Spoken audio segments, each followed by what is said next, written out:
Hello प्यारे बच्चों, आज हम क्लास 7 का जो हमारा चैप्टर नंबर 2 हमने कंप्लीट कर दिया है साइंस का, exploring substances acidic basic and neutral. तो इसके नोट्स हम समझ लेते हैं। इसमें आपका पूरा जो चैप्टर है वो इजीली कवर हो जाएगा अच्छे से।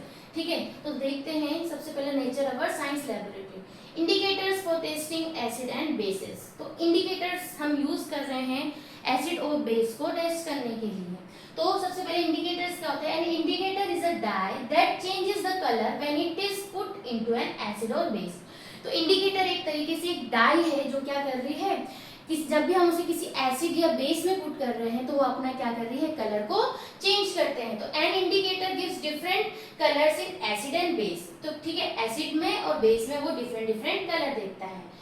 तो सबसे पहले हमने देखा था लिटमस। ठीक है, तो लिटमस एज एन इंडिकेटर। अब हम यहाँ पे देख लेते हैं सबसे पहले लिटमस क्या है।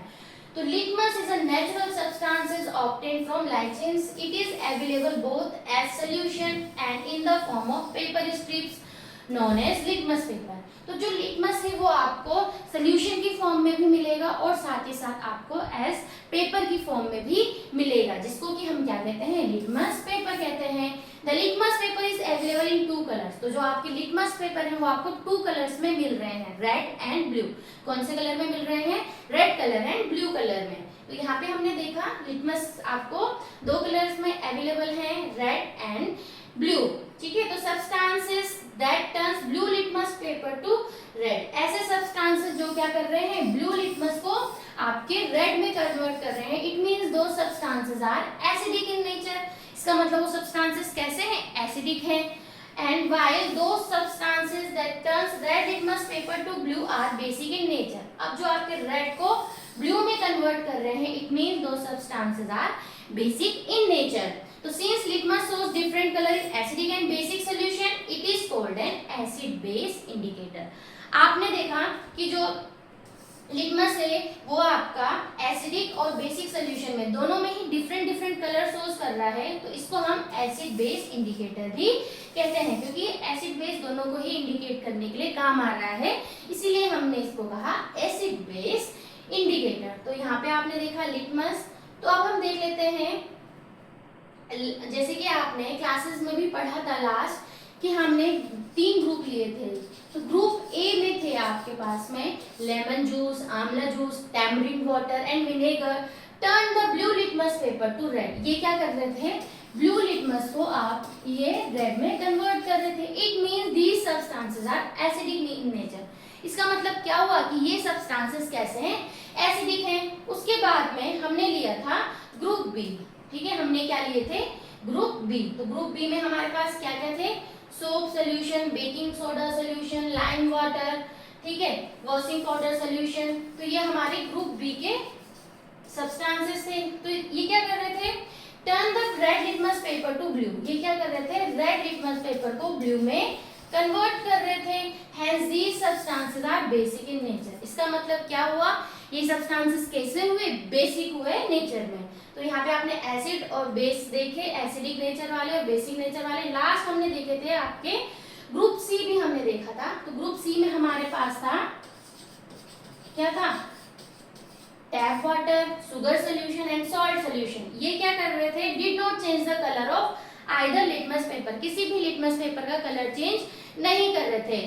तो ये क्या हुए, these substances are said to be neutral because they are neither acidic nor basic। इन्हें हम क्या कह रहे थे, न्यूट्रल सब्सटेंसेस कह रहे थे, क्योंकि ना तो ये एसिडिक थे ना ही ये बेसिक थे, क्योंकि ये किसी भी लिटमस पेपर का कोई भी कलर चेंज नहीं कर रहे थे। ठीक है, नेक्स्ट टॉपिक है एसिड्स। एसिड्स क्या होते हैं, अभी आपने ग्रुप ए में देखे। ग्रुप ए में आपके पास क्या क्या थे, ग्रुप ए में आपके पास थे लेमन जूस, ठीक है,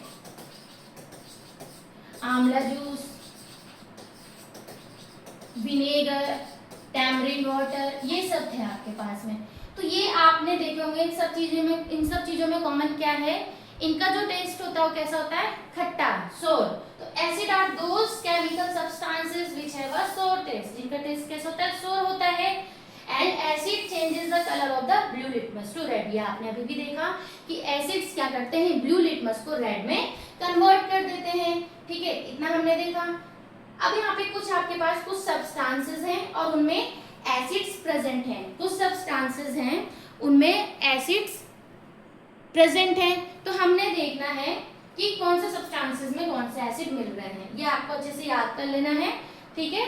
तो सब्सटेंसेस लाइक विनेगर, विनेगर में है acetic acid, citrus fruits like lemon and orange में है सिट्रिक एसिड, कर्ड में है lactic acid, tamarind and unripe grapes में है tartaric acid.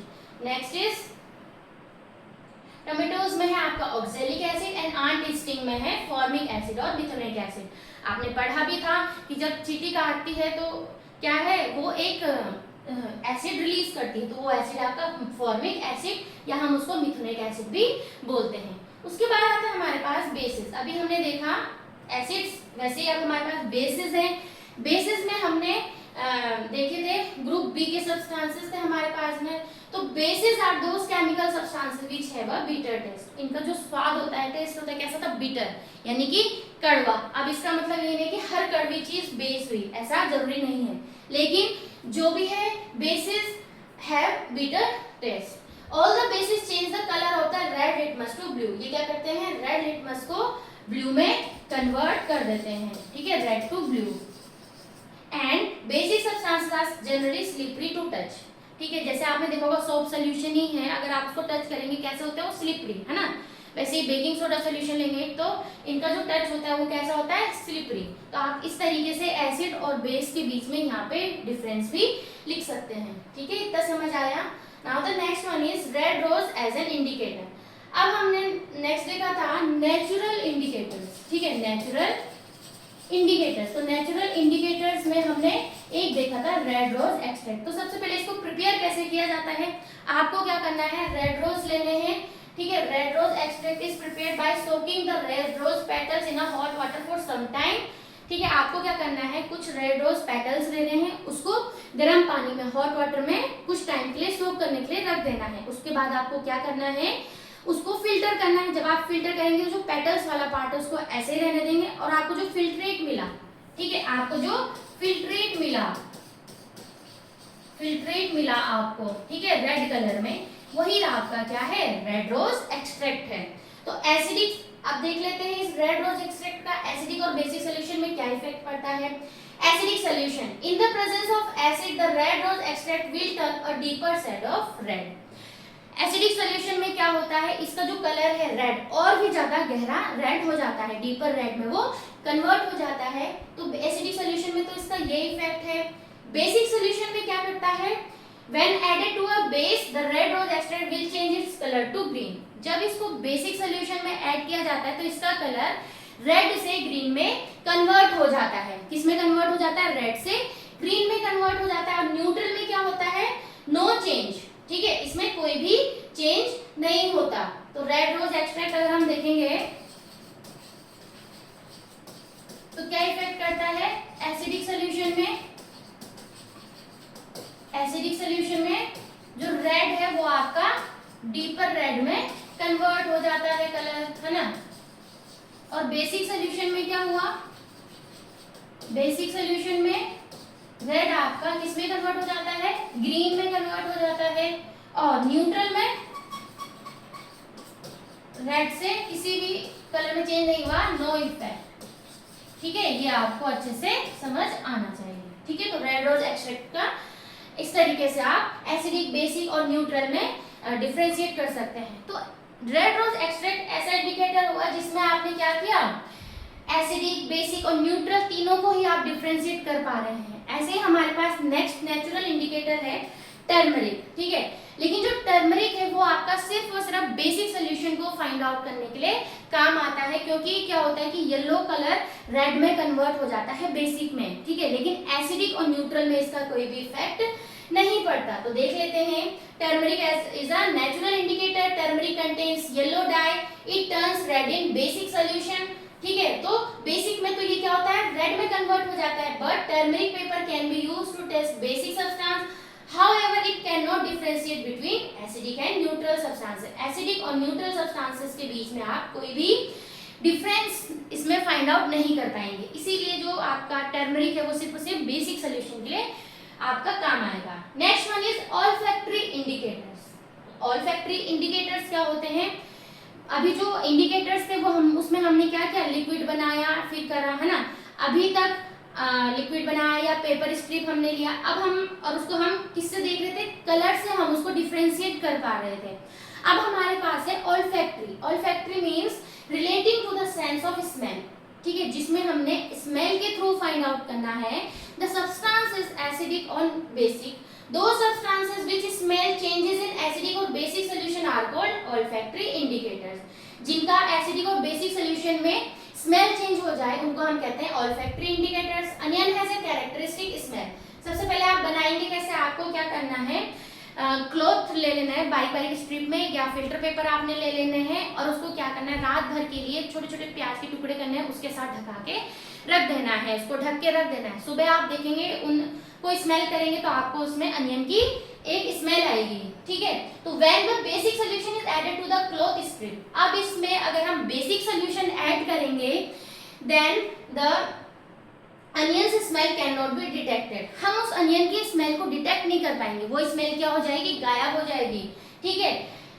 Can not and acidic solution however does not destroy the smell of in onions, this can be used as test for acid. और जब हम उसमें acidic solution add करेंगे तो उसकी जो स्मेल है वो बिल्कुल भी चेंज नहीं होगी, जो स्मेल है वही रहेगी। तो इसका मतलब क्या हुआ, बेसिक सोल्यूशन में क्या कर रहे हैं, वो स्मेल ऑफ अनियन डिस्ट्रॉय, ठीक है, अनियन की स्मेल क्या हो गई, डिस्ट्रॉय हो गई, यानी कि खत्म हो गई। और एसिडिक में क्या हो रहा है, smell does not destroy, smell destroy नहीं हुई। तो इस तरीके से आप पता लगा सकते हैं एसिडिक और basic solution with the help of olfactory indicator. आप इसमें वनीला भी यूज कर सकते हैं, ठीक है। अब नेक्स्ट आता है आपका what happens when acidic substances mix with basic substances. अब आता है next topic is when the acidic substances is mixes with the basic substances then what happen when the solution of acid is mixed with the solution of a base in sufficient quantity, we find that the resulting solution is neither acidic nor basic. Such reactions are known as neutralization reactions. ऐसी reaction जहाँ पे आपने acidic solution को basic solution के साथ में mix किया तो जो आपको प्रोडक्ट मिला उसका नेचर ना ही एसिडिक है ना ही बेसिक है, then the reactions are known as neutralisation reactions, ठीक है। और इसमें क्या होता है, जो हमें प्रोडक्ट मिल रहा है वो आपको मिलता है salt and water with evolution of heat. तो आपको यहाँ पे एक क्वेश्चन दी हुई है, acid plus base give salt plus water plus heat, ठीक है। उसके बाद आता है न्यूट्रलाइजेशन इन डेली लाइफ। अब हमारा जो हमने न्यूट्रलाइजेशन रिएक्शंस पढ़ी उसका हमारे डेली लाइफ में क्या इफेक्ट पड़ता है, हम कैसे अपनी प्रॉब्लम को इससे सॉल्व कर सकते हैं। तो when an ant bite it inject an acidic liquid formic acid into the skin, ठीक है। हमने देखा जब भी चींटी काटती है तो क्या होता है, वो एक लिक्विड को इंजेक्ट करती है जो कि नाम है उसका फॉर्मिक एसिड। तो उस एसिड के इफेक्ट को कम करने के लिए हम क्या करेंगे, वहां पे बेस को रब करेंगे, यानी कि हम रब करेंगे बेकिंग सोडा को, ठीक है, जिससे कि हमें उससे राहत मिले। Next is when the soil is too acidic the plant do not grow well, it can be treated with lime which is base. अगर आपकी क्या होता है, जो किसान बहुत सारे फर्टिलाइजर्स यूज कर लेते हैं जिससे कि जो सॉइल की क्वालिटी है वो खत्म होने लगती है, ठीक है। तो अगर सॉइल इज टू एसिडिक, अगर ज्यादा एसिडिक है तो हमने क्या करना है, उसमें हमने बेस को ऐड करना है जैसे कि लाइम। और अगर इसका अपोजिट हो गया, if the soil is basic then we will add composted organic matter like manure and composted leaves are added to it, ठीक है। तो organic matter release acid that neutralise the basic nature. If the factory waste is acidic in nature, what could be done to save the fish in the lake? अब क्या होता है, कई बारी factories क्या करती हैं, जो वेस्ट होता है उसको डायरेक्टली ही लेक में या पॉन्ड में भेज देते हैं, ठीक है। तो जो वेस्ट है अगर मान लो उसका नेचर इज एसिडिक, वो बहुत ज्यादा एसिडिक है, तो उसके लिए हमें क्या करना है, the factory waste can be neutralised by adding basic substances before releasing into the lake. उसमें क्या करना है, लेक में रिलीज करने से पहले उसमें क्या करना है, कुछ बेसिक सब्सटेंसेस ऐड कर देने हैं ताकि क्या हो, वो जो वेस्ट है ना वो एसिडिक रहे ना वो बेसिक रहे, वो कैसा हो जाए, न्यूट्रल हो जाए। ठीक है, जिससे कि फिश को प्रॉब्लम ना हो। तो इस तरीके से हम डेली लाइफ में भी न्यूट्रलाइजेशन रिएक्शंस का यूज देख सकते हैं। तो इस तरीके से आपका ये पूरा जो चैप्टर है वो इसमें कवर हो गया है, ठीक है। तो इसको भी अगर आप पढ़ेंगे तो इसको पढ़ के भी आपका पूरा चैप्टर इसमें कंप्लीट कवर हो गया है। तो आज के लिए इतना ही, थैंक यू। नेक्स्ट क्लास में हम देखेंगे इस चैप्टर के बुक के क्वेश्चन आंसर डिस्कस करेंगे। आज के लिए इतना ही, थैंक यू, बाय बाय।